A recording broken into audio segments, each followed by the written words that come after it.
sumusunod at tumutupad sa kanyang kalooban na may kalakip ng pag-ibig at kagalakan sa puso ng bawat isa. Kaya't sa pamamagitan ng kapayapaan at pag-ibig ng Diyos na inyong nakikita, eto kayo ngayon, tunay na nagbabayad ulit at pagkasalamat sa kanyang kadakilaan at kabutihan, sa bawat pagmamahal niya at pagpapahalaga sa inyong lahat. Kaya't kayo man, bilang nilikha niya na makasalanan sa mundo, tunay na pinagsusumikapan ng bawat isa, sundin at tuklin ang mga mahalagang pinag-uutos ng Diyos na sinasandigan at pinasama nila sa araw-araw ninyong pamumuhay.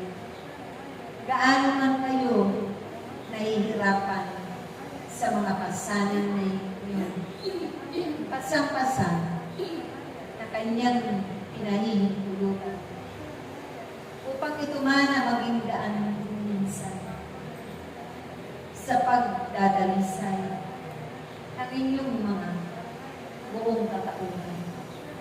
At ganun din ang inyong mga nararanasan na pagsubok kung minsan man pinadadaan na sa pinapanghigpit na nakakasakit ang inyong mga kalooban. Subalit natin kayo, tunay na kailanman kumakapit sa Kanya at umaasa na siya'y laging magbibigay ng himala, mga hiwaga at pagpapala sa inyong mga buhay. Dahil kailanman, tunay na pumitibay na rin ang inyong pananalig at pagtitiwala, ang inyong mga pananampalataya sa Kanya ang buong-buo ito. Na wala kayong mararanasan, na hindi kayo matutulungan ng Diyos, na inyo laging pinapawag sa tuwina, na inyong pinaasahan na naroon lagi, kasama-kasama ninyo sa lahat ng sandali ng inyong mga buhay, na kailanman hindi kayo papabayaan.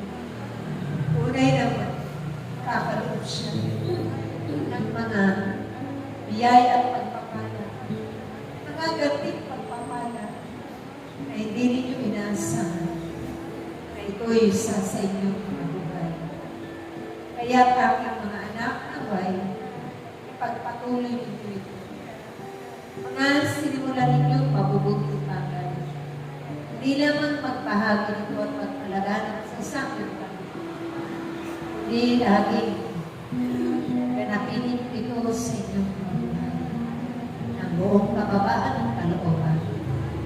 Taglay-taglay ang aking mga mahalagang bunga na hindi ninyo pinanghihinawaan magpakailanman. Umasa kayo sa Diyos aking mga bunga. Sa panahon ito, wala na kayong ibang kakapitan at arasan at tawagin.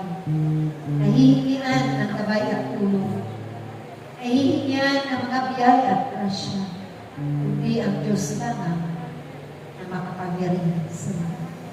Naway lang kayo magkaisa aking mga anak sa inyong mga pananalangin para sa pagtaboy ng lahat ng sala at ganoon din sa mga biyaya at grasya na hinihingi ninyo para sa inyong mga kapwa. Ganoon din ang naligtasan sa mga trahedya at iba pang magaganap na paparating sa isang lugar. Naway, hindi kayo magkabaha-baha dahil binigis na kayo ng isang Espiritu ng Diyos.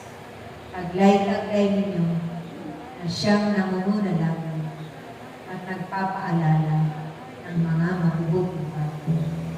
Nawa ito ang magiging daan din ng inyong mga kapatao upang manumbalik sa piling ng Diyos at manumbalik din ang kanilang nanamlay na mga pananalig at pananampalataya magpakailangan.